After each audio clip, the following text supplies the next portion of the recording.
एक ऐसा नगर जो विद्या, युद्ध कला और अध्यात्म का अद्भुत संगम था। राजमहल का शिखर आसमान को छूता था और रात में उसके पत्थरों पर चांदनी ठहर जाती थी। राजा भोज नाम था जिसका, और नाम के साथ ही एक ऐसी प्रतिष्ठा कि ऋषि मुनि भी उसके दरबार में आने को गौरव मानते। राजा भोज केवल योद्धा नहीं था, वह कवि था, न्यायप्रिय था और एक महान प्रशासक भी। उसके दरबार में नवरत्न हुआ करते थे और पूरे आर्यावर्त में उसकी विद्वता का लोहा माना जाता था। लेकिन वहीं भोज, जो गीता की गूढ़ता समझ सका था, अपने भीतर छिपे अभिमान को नहीं पहचान सका। वह दिन भी ऐसा था जब भोज अपने राज दरबार में स्वर्ण सिंहासन पर विराजमान था। कवि, विद्वान, पंडित और दूत सभी उसके सामने खड़े झुके थे। तभी दरबार में एक वृद्ध और अंधी साध्वी प्रवेश करती है। साध्वी झुकी कमर, धूल से सना वस्त्र और कोरे नेत्र जो दिखते नहीं थे, परंतु शायद समय से आगे देख सकते थे। सैनिकों ने उसे रोकना चाहा,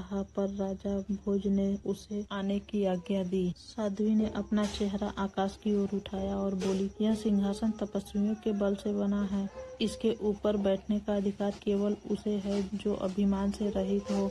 राजा भोज, तू विद्वान हो सकता है, पर अभी यह सिंहासन तुझे स्वीकार नहीं करता। इसकी पूर्णता तभी होगी जब उस पर गंगू तेली बैठेगा। सारी सभा स्तब्ध रह गई। राजा भोज के होठों पर हंसी की रेखा उभरी। एक तेली, उसने व्यंग से कहा, जो सिर पर तेल की गंध लिए घूमता है, जिसे न धर्म का ज्ञान न राजधर्म का, वह मेरे सिंहासन पर बैठेगा। साध्वी ने शांत स्वर में उत्तर दिया, तेरा भविष्य एक तेली के हाथ में है भोज, वह तुझसे सब छीन लेगा, सम्मान, सिंहासन और यश। राजा ने साध्वी को अपमानित करके दरबार से निकलवा दिया। उज्जैनी से लगभग 5 कोस दूर एक गांव में रहते थे गंगू तेली। शरीर पर तेल की गंध, गाढ़ा रंग, मोटा कंठ और नुकीली बुद्धि। लोग उसे हल्के में लेते थे, परंतु कोई नहीं जानता था कि गंगू के पास एक रहस्यमय ग्रंथ था, काल विवेचन, जिसे वह रातों को पढ़ता था। के तेल के व्यापार में चमत्कारिक उन्नति हो रही थी, पर वह धन से नहीं, शक्ति से आकर्षित था। एक रात जब आकाश में चंद्र ग्रहण लगा था, गंगू ने अपने घर की छत पर खड़े होकर एक वाक्य कहा, भोज को अब नीचे उतारना ही होगा, उसकी पगड़ी अब मेरे पैरों के नीचे होगी। गांव वालों ने इसे एक पागलपन समझा, लेकिन तभी कुछ दिनों बाद साध्वी वहां पहुंची, वहीं जो दरबार से निकाली गई थी। गंगू ने कहा, अब समय आ गया है, तू भोज के सिंहासन के लिए चुना गया है। न तुझमें राजकुल का रक्त है, न शास्त्रों की शिक्षा, पर तेरे भीतर वह दृष्टि है जो भोज हो चुका है। राजा भोज साध्वी की भविष्यवाणी को हंसी में उड़ा चुका था, लेकिन अगले ही सप्ताह उज्जैनी के मुख्य मंदिर में विषैली हवा फैल गई। ब्राह्मणों ने कहा, विशाल सिंहासन अशुद्ध हो गया है, किसी पवित्र आत्मा को बैठाकर शुद्धिकरण कराना होगा। वैकल्पिक नाम सुझाए गए, परंतु बार बार पूजा हर यज्ञ विफल हो गया। तब एक तांत्रिक ने कहा, भविष्य कह चुका है, सिंहासन को पवित्र करना होगा तो गंगू तेली को ही बुलाओ, अन्यथा 3 मास में उज्जैनी पर संकट टूटेगा। राजा भोज ने क्रोध में कहा, अगर वह तेली मेरे दरबार में आया तो मैं उसका सिर धड़ से अलग कर दूंगा। परंतु नियति का खेल कुछ और था। उसी रात भोज की स्वप्न में ब्रह्मा, विष्णु और महेश तीनों प्रकट होते हैं। वे कहते हैं, भोज, तू शास्त्रों का ज्ञाता है, परंतु तूने अपने भीतर झांकना छोड़ दिया है। गंगू तेली समय का प्रतीक है, तू चाहे न चाहे समय तुझसे ताज छीन लेगा, उसके बिना सिंहासन निष्क्रिय रहेगा। राजा ने आंखें खोली, पसीने में भींगा हुआ शरीर और भय से कांपता हुआ मन। उसे समझ आ चुका था, वह हार चुका है बिना युद्ध के। अगली सुबह राज दरबार में एक अविश्वसनीय दृश्य घटित हुआ। गंगू तेली हाथ में दीपक लिए दरबार में प्रवेश करता है। उसके पीछे साध्वी और कुछ अजीब से योगी। राजा चुपचाप देख रहा था। सभा में सब हतप्रभ रह गए। एक तेली जिसकी आवाज कभी किसी ने सुनी नहीं थी, अब उस दरबार में बोल रहा था जहाँ कालिदास जैसे बैठे विद्वान थे। गंगू सिंहासन के पास गया, दीपक नीचे रखा और कहा, मैं नहीं चाहता इस पर बैठना। परंतु यह सिंहासन मेरी छाया से ही शुद्ध होगा। सभा में सन्नाटा। राजा भोज उठकर खड़ा हुआ, आंखों में क्रोध और लाचारी दोनों। तू कौन होता है इस सिंहासन को शुद्ध करने वाला? गंगू मुस्कुराया। वही जिसे तेरा काल बना दिया गया है। सिंहासन पर एक क्षण के लिए गंगू बैठा। दीपक की लौ तेज हो गई और हवाओं का रुख बदल गया। आकाश में गड़गड़ाहट हुई और मंदिरों की घंटियां स्वतः बजने लगी। पंडित बोले, अब यह पवित्र हो चुका है। राजा भोज के माथे पर पसीना था, उसका गर्व टूट चुका था। गंगू उठकर कहता है, मैं राजा नहीं हूँ, पर आज मैंने तेरा अहंकार दिखा दिया। अब तुझमें विनम्रता है। अब तू फिर से योग्य है। सिंहासन तेरा है, पर याद रख, किसी भी दिन एक तेली आएगा जो तुझे फिर से नंगा करेगा। राजा भोज की आंखें से आंसू बह निकले। साध्वी ने अंत में कहा, यह कथा समाप्त नहीं होती।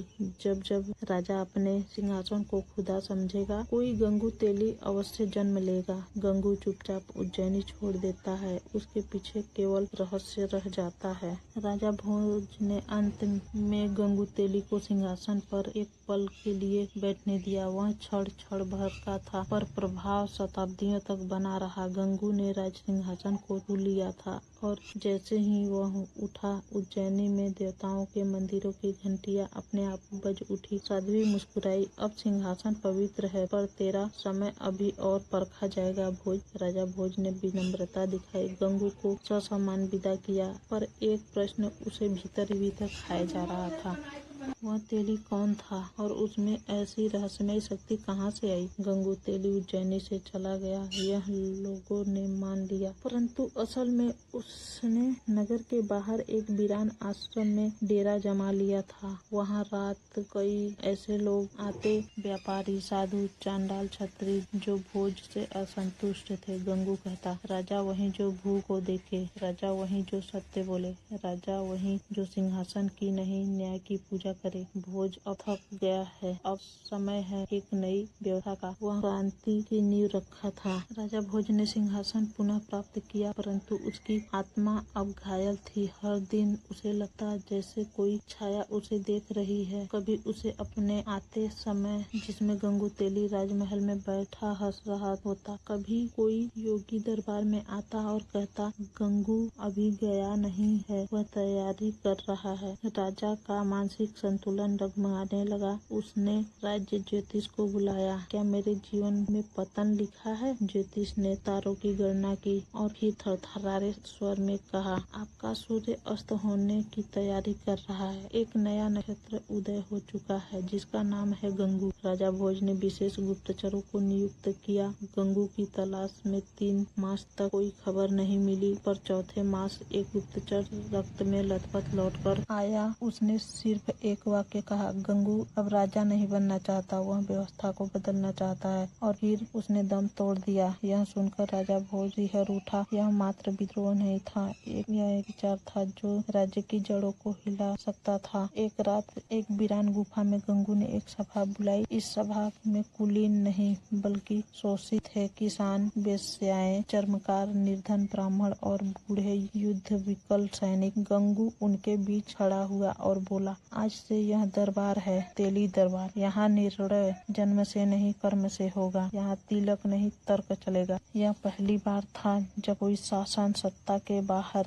एक समानांतर सत्ता बना रहा था। भोज के दरबार में एक दिन भयंकर विवाद हुआ जब नगर का एक व्यापारी, जिसकी बेटी का अपहरण हुआ था, न्याय के लिए आया। राजा भोज ने कागजी जांच और ब्राह्मणों की राय के बाद निर्णय टाल दिया। उसी दिन वह व्यापारी तेली दरबार गया और वहाँ दोषी को पकड़कर सार्वजनिक रूप से सजा दी गई। समाज में यह बात आग की तरह फैल गई। जहाँ राजा मौन है, वहाँ गंगू बोल रहा है। धीरे धीरे उज्जैनी के मंदिरों में दीवारों पर रहस्यमय चिन्ह बनने लगे। ये रिकॉर्ड के भीतर एक आंख थी और नीचे लिखा होता, गंगू जाग रहा है। राजा भोज ने उससे विद्रोह मानकर दीवारों को साफ करवाया, पर हर अगली सुबह वे चिन्ह फिर आ जाते। शहर में भय और जिज्ञासा दोनों फैलने लगे। राजमहल के पुरोहितों ने एक रात भोज से कहा, गंगू अधर्मी है, उसका दरबार धर्म का अपमान है। राजा भोज ने एक गुप्त योजना बनाई। गंगू के दरबार में जहर मिला दिया गया, परंतु जैसे ही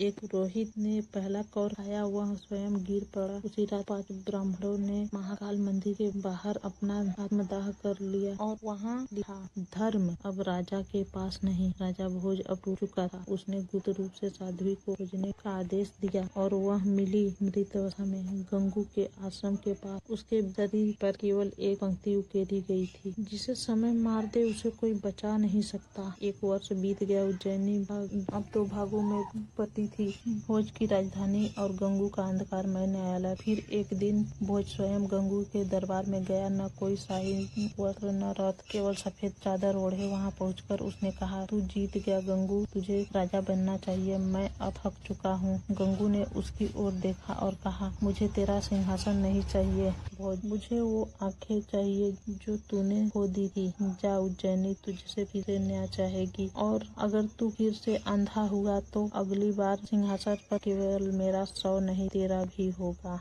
जब न्याय सो जाता है तब अंधकार जाता है। उज्जैनी अब 2 चेहरों वाली नगर बन चुकी थी। एक चेहरा था राजमहल का, जहाँ सिंहासन पर भोज बैठा था पर उसकी आत्मा दरक चुकी थी। दूसरा चेहरा था अंधेरे का, जहाँ गंगू तेली का नाम अब न्याय और भय दोनों का पर्याय बन चुका था। राजमहल की पहली सुबह अब वैसी नहीं रही जैसी कभी हुआ करती थी। अब वहाँ मंत्रों की गूंज कम और मंत्रियों की कानाफूसी अधिक होती है। भोज की आंखें अब हर दिन बुझती जा रही थी। वह अब राजा कम और अपराध बोध से भरा एक थका मनुष्य अधिक लगा है। सिंहासन पर बैठते समय वह हर दिन अपने भीतर एक सवाल ले बैठता, क्या मैं अब भी प्रजा का राजा हूँ या सिर्फ महल का रखवाला बचा हूँ। नगर में इस समय 2 व्यवस्थाएं चल रही थी। एक भोज की जो शाही कानूनों और मंत्रियों के अनुसार चल रही थी, और दूसरी गंगू तेली की जो नगर की अंधेरी गलियों, बाजारों, घाटों और टूटी हुई झोपड़ियों से निकलकर धीरे धीरे प्रबल होती जा रही थी। गंगू ने उज्जैनी छोड़ी नहीं थी। वह नगर के एक वीरान हिस्से में पुरानी खंडहरनुमा इमारत में रहता था, जिसे लोग अब रक्तगंधा पीठ कहते थे। वहाँ न दरबार था न तख्त, पर निर्णय वहीं होते थे। हर दिन वहाँ आने वालों की संख्या बढ़ती जा रही थी। किसान, चर्मकार, व्यापारी, स्त्रियां, अपमानित सैनिक और यहाँ तक कि कुछ ब्राह्मण भी। गंगू एक बात हर किसी से कहता, राजा वह नहीं जो राजमहल में बैठे, राजा वह है जो सुन सके। मैं सुनने आया हूँ, बोले क्या अन्याय हुआ है। और लोग बोलने लगे। नगर के एक प्रसिद्ध व्यापारी विश्रांत दत्त का पुत्र सोम प्रकाश एक साधारण लड़की को नगर के बाहर ले जाकर अपमानित करता है। वह लड़की किसान की बेटी थी। किसान भोज के न्यायालय पहुंचा। मंत्रियों ने उसे नियमों और प्रमाणों की आवश्यकता बताई। 3 सप्ताह के भीतर विचार होगा, एक ऐसा कहा गया। किसान 3 दिन भी न रुका, चुपचाप गंगू के पास गया। गंगू ने उस किसान की बेटी को देखा। उसका चेहरा जला हुआ था, वह बोल भी नहीं पा रही थी। गंगू ने केवल सिर झुकाया। तीसरी रात सोम प्रकाश की गर्दन कटी मिली। नगर के बीचों बीच उसकी छाती पर एक वाक्य खुदा था, जहाँ राजा नहीं सुनता वहाँ गंगू देता है। नगर में भय और श्रद्धा एक साथ फैल गए। भोज को जैसे किसी अदृश्य शक्ति ने जकड़ रखा था। वह यह खबर सुनकर भी मौन रहा।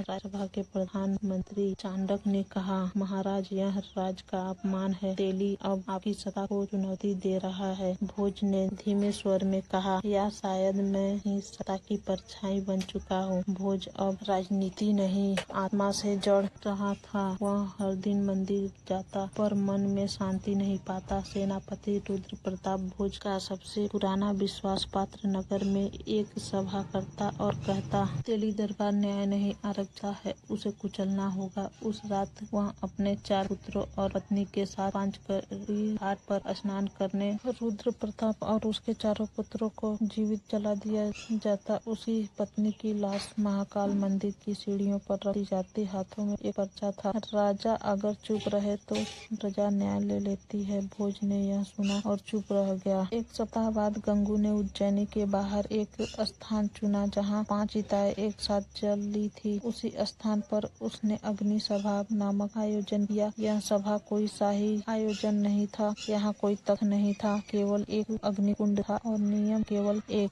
जिसने अन्याय सहा वह कुछ अपना अर्पित करे और अग्नि साक्षी हो। एक महिला आई, उसकी बेटी को नगर के सिपाहियों ने छेड़ा था। उसने अपनी बेटी की चोटी काटकर अग्नि को दी और कहा, मुझे न्याय नहीं चाहिए, मुझे आत्मा की शांति चाहिए। गंगू ने कहा, शांति नहीं मिलती, बनानी पड़ती है, और वह सिपाही उसी रात गायब हो गया। भोज ने पहली बार अपने जीवन में आईना देखा, शारीरिक नहीं आत्मिक। वह समझ चुका था कि उसकी सत्ता अब दिखावे की है। उसने ऋषि गर्ग को बुलाया। गर्ग बोले, राजा जब आंखें मूंद ले तो प्रजा नए देवता गढ़ी है। अगर तू सच्चा राजा है तो वापस लौट, सिंहासन से नहीं आत्मा से। राजा ने राज परिवर्तन यज्ञ की घोषणा की। उज्जैनी की जनता एकत्रित हुई। भोज ने यज्ञ कुंड में अपना मुकुट डाला, फिर अपने हाथ से अपने माथे की तिलक मिटाया। अब मैं राजा नहीं, अब मैं सेवक हूँ। मेरी सत्ता नहीं, मेरी संवेदना बोलेगी। यज्ञ के एक सप्ताह बाद एक गुफा में भोज और गंगू आमने सामने आए। न तलवार न सैनिक, केवल एक दीपक। बोला, अब मैं राजा नहीं रहा गंगू, तू जीत गया। गंगू ने उत्तर दिया, तू तब हारा था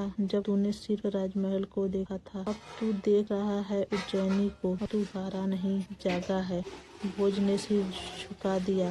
गंगू ने दीपक बुझा दिया। इसके बाद गंगू फिर कभी नगर में देखा गया नहीं। ना कोई सभा, ना कोई फरमान। तेली संगठन के रक्षक स्वयं छिन्न भिन्न होकर अपने अपने जीवन में लौट गए। पर नगर के चबूतरे, हर दुकान और हर विद्यालय में गंगू नाम गूंजता रहा, एक विचार की तरह। राजमहल में भोज अब आमजन की तरह रहता था। वह कोई निर्णय लेने से पहले प्रजा से और उसे राजा मानता था। गंगू अब भौतिक नहीं रहा, पर उसकी उपस्थिति हर शंख, हर दीपक, हर निर्णय में थी। राजा भोज ने अपने याचक से यही कहता, अगर मैं न सुनूं तो गंगू लौटेगा। अगर मैं न्याय न करूं तो उज्जैनी फिर राख हो जाएगी।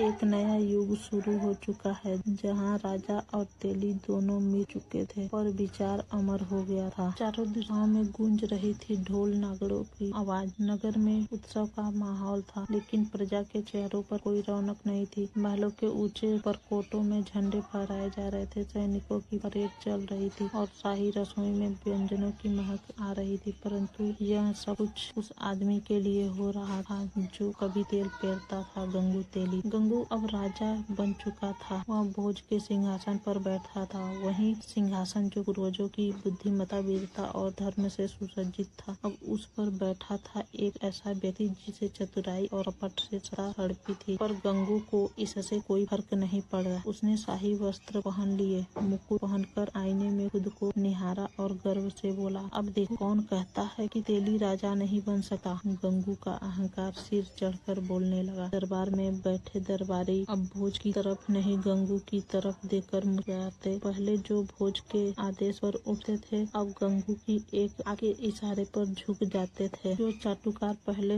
भोज के सम्मान में कसीदे पढ़ते थे, अब गंगू की तारीफों में गीत गाते हैं। गंगू ने हर चीज बदलनी शुरू कर दी, न्याय का तरीका, राजस्व प्रणाली, दंड विधान, सब कुछ। उसने हर गली, हर चौपाल में अपने चित्र लगवाए, मंदिरों में नाम लिखवाया। वह अब खुद को राजाधिराज गंगू तेली प्रथम कहलवाने लगा। राजा भोज अब दरबार में एक कोने में बैठे, शांत, गंभीर और कुछ कहे बिना। एक दिन गंगू ने सभा में ऐलान किया, आज से भोज सिर्फ सलाहकार रहेगा, राज्य के सारे निर्णय मैं लूंगा। राजा वही होता है जो गद्दी पर बैठता है, और अब मैं उस पर बैठा हूँ। सभा में तालियां बजी, लेकिन उनमें उत्साह नहीं था, सिर्फ दिखावा था, डर था। गंगू भोज की ओर देखकर मुस्कुराया और बोला, क्यों भोज, अब भी कुछ कहना है? भोज ने मुस्कुराते हुए कहा, गद्दी पहन लेने से राजा नहीं बन जाता गंगू। राजा वह होता है जो न्याय करता है, न कि सिर्फ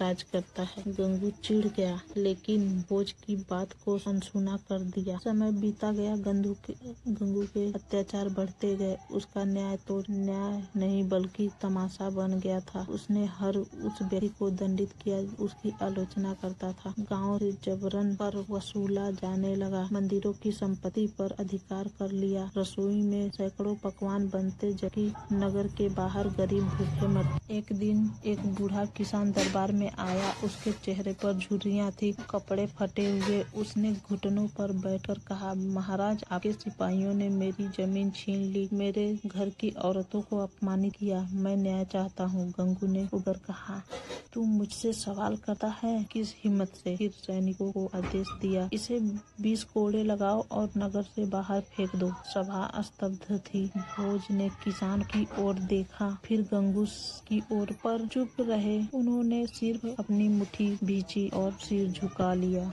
राज्य में क्रांति धीरे धीरे पनपने लगी। लोगों के दिलों में गंगू के प्रति गुस्सा भरता जा रहा था, लेकिन गंगू को कुछ फर्क नहीं पड़ता। वह रोज दरबार में नई योजनाएं लाता, स्वयं को ईश्वर का अवतार कहता। एक बार तो ऐसा ऐलान किया, मंदिरों में अब मेरी पूजा होगी। मैंने ही इस राज्य को समृद्ध बनाया है। उसी दिन एक साधु नगर में आया। उसके साथ कुछ संत और शिष्य थे। उसने दरबार में जाकर कहा, राजा को नीति और धर्म के अनुसार चलना चाहिए। तू धर्म से भटक गया है गंगू। गंगू ने क्रोध में आकर कहा, साधु होकर राजनीति करेगा? इसको राजद्रोह में फांसी दो। भोज कुछ कहने को हुए पर रुके। सभा शांत थी, हृदय द्रवित था, लेकिन मुंह बंद थे। राजा भोज ने धीरे धीरे नगर से दूरी बनानी शुरू की। वे अब दरबार में कम, नगर के बाहर ज्यादा देखे जाते थे। वे किसानों से बात करते, सैनिकों से मिलते, संतों के पास बैठते, बच्चों के साथ समय बिताते। गुप्त रूप से उन्होंने अपने पुराने विश्वास पात्रों को बुलाया। मंत्री विक्रम, कवि चाणक्य, सेनापति हरिराज। राजा बोले, गंगू को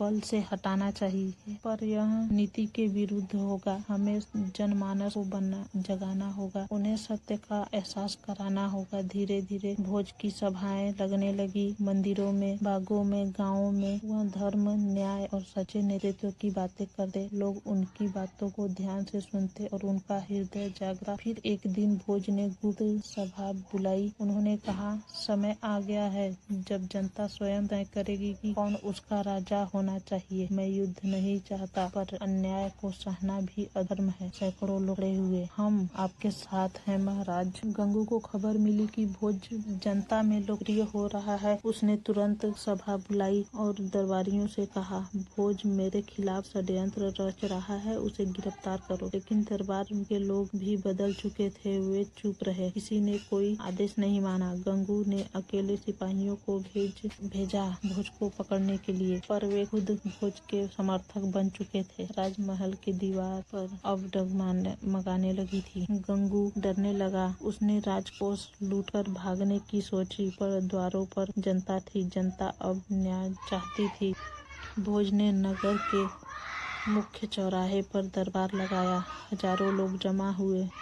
किसी के हाथ में मशाल थी, किसी के हाथ में रोटी की थाली, पर सबकी आंखों में न्याय की लौ थी। भोज बोले, मैं सिंहासन नहीं चाहता, मैं न्याय चाहता हूँ, और न्याय तभी मिलेगा जब गद्दी पर वहाँ बैठे जो अधिकारी हो। लोगों ने एक स्वर में कहा, आप ही हमारे राजा हैं। गंगू को बुलवाया गया। वह थर-थर कांपता हुआ सभा में लाया गया। उसके वस्त्र मैले थे, मुकुट गिर चुका था, चेहरा धूल से सना था। भोज ने उससे कहा, गंगू, तू राजा नहीं, एक पाठ था। इस राज्य के लिए तूने हमें सिखाया कि जब सत्ता मूर्ख के हाथ में जाती है तो प्रजा त्रस्त हो जाती है। गंगू ने रोते हुए कहा, मुझे माफ कर दो भोज, मुझसे भूल हुई। भोज ने कहा, जा, अपने गांव लौट जा और बाकी जीवन पश्चाताप में बिता। गंगू भूमि पर गिर पड़ा। आप सच्चे राजा हैं, मैं नहीं, कभी नहीं। राज्य में फिर से शांति आई। खेतों में हरियाली लौटी, मंदिरों में घंटियां बजी, बच्चे हंसने लगे, बूढ़े मुस्कुराने लगे, और लोगों ने यह कहावत दोहराना शुरू किया, जब गंगू तेली राजा बन जाए तो समझो काल आ गया।